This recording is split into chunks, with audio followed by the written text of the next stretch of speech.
Hi, my name is LaVon Simmons, and today I would like to discuss with you an urban myth titled Randy Candy. Randy Candy is a legend, a myth, about the green-colored M&M candy being an aphrodisiac and triggering passionate symptoms when ingested. Really? Is that true? Green-colored M&M chocolate candy stimulating sexual desire? Well, let's take a look.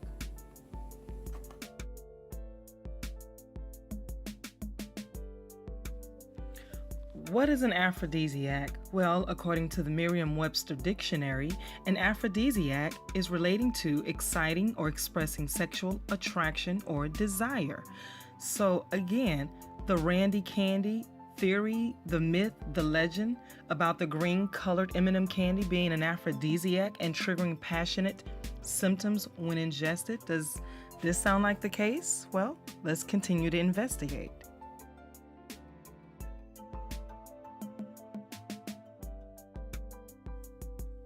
So, is the green M&M being considered an aphrodisiac a truth or a myth?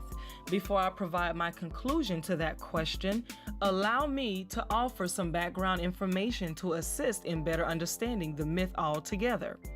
According to the legend Randy Candy, in 1954, the peanut variety green M&M candy was added to the M&M bag. Well, how did the green M&M aphrodisiac rumor begin in the first place? Well, according to CandyFavorites.com, where they make their claim about being candy lovers since 1927, they explain that green M&Ms manufactured by Master Foods USA have long been the subject of myth, as they are considered by some to have magical aphrodisiac powers. Whether or not this is true is, of course, subject to interpretation and personal experience.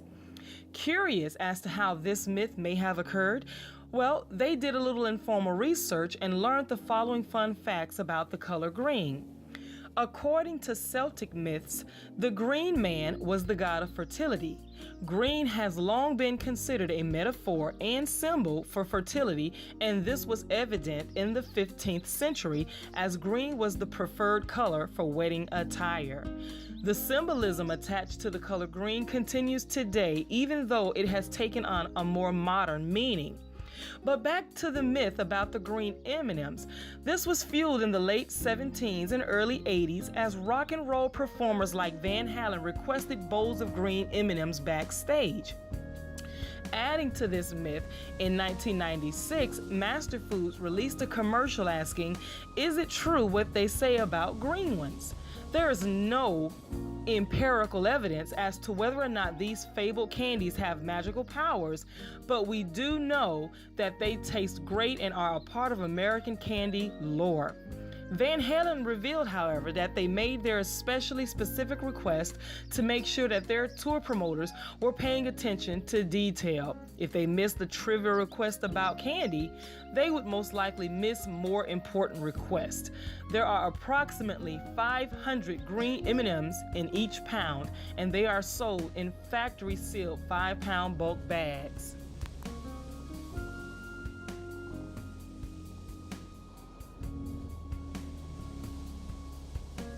Apparently, very few studies have been conducted regarding the passionate effects green M&Ms can have on people. So I researched a few case studies myself to analyze the effects, if any, of green M&Ms and increased passion in people. Case study number 1, titled, "What is it about the green ones, M&Ms as an aphrodisiac?"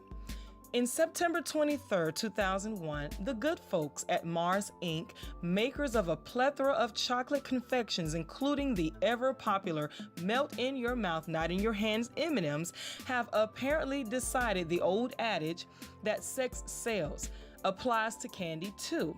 And after 30 years of mostly ignoring the inexplicable urban legend about green M&Ms having aphrodisiac powers, the company has rolled out new magazine and TV ads unabashedly exploiting the candy's sex reputation. In addition to the ads, which features teasers like, "What is it about the green ones?" and "You'll melt in my hands," specially marked packages will contain green M&Ms stamped with the sultry trademarked face of the candy's animated spokesmodel. given that the bulk of contemporary folklore about companies and products is notably more negative. So I don't expect urban legend tie-ins to become a major trend in advertising among the ads you won't see anytime soon.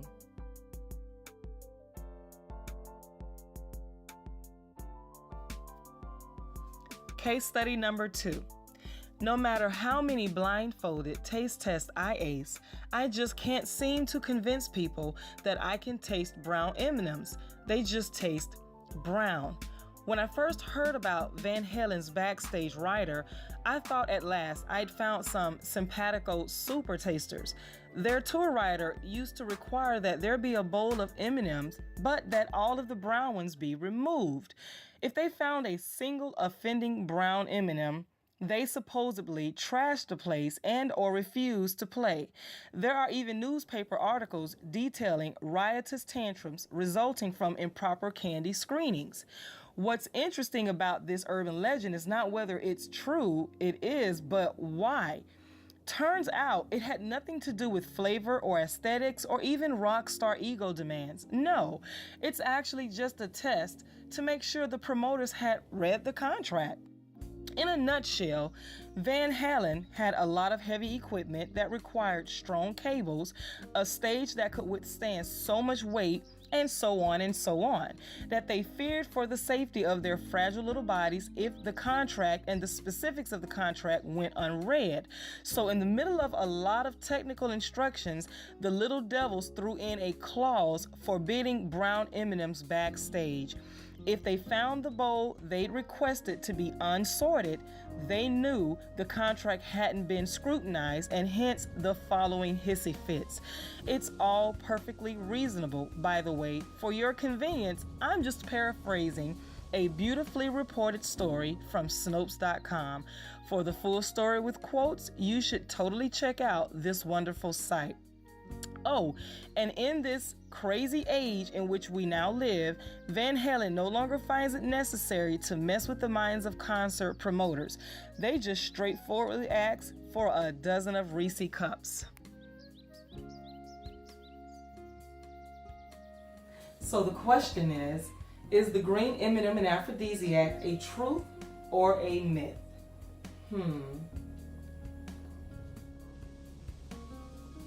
Is the green M&M being considered an aphrodisiac a truth or a myth?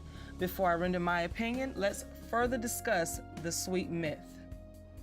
Let's start by comparing and evaluating the difference in helpfulness provided by each of the sources previously used. The difference in both case studies of Articles 1 and 2 clearly points out in relation to the myth that in the first article, Mars Inc.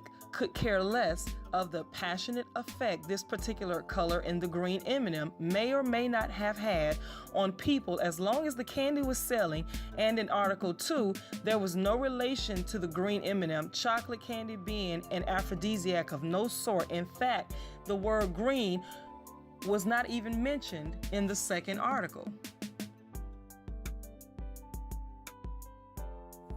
So the question is the green M&M an aphrodisiac a truth or a myth?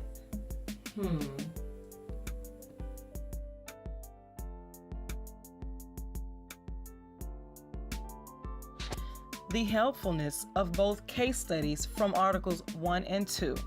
In the first article by the good folks at Mars Inc. Candy Company explains how they spent nearly 30 years ignoring the explicable urban legend, but the Tycoon Candy Company maintained the use of catchy, sexy ads for advertisement, while in the second article, candy screenings associated with a rock star ego demands was to blame for the entire rumor turned myth gone wrong in the first place.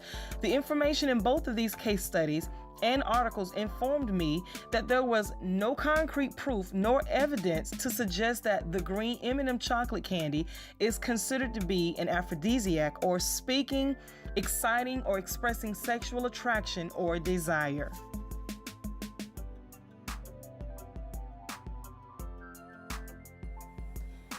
Is the green M&M an aphrodisiac a truth or a myth?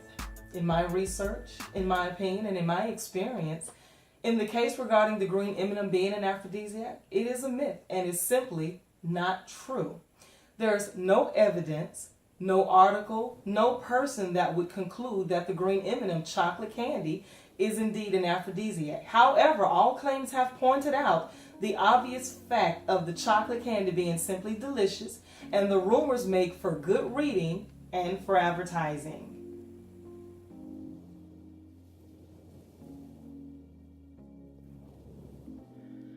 The one main tool that helped me to formulate my opinion more than any other article I have read was the story of the origin of the myth itself. According to the article, Van Halen could care less about green M&Ms or aphrodisiacs or anything pertaining to the myth in the first place.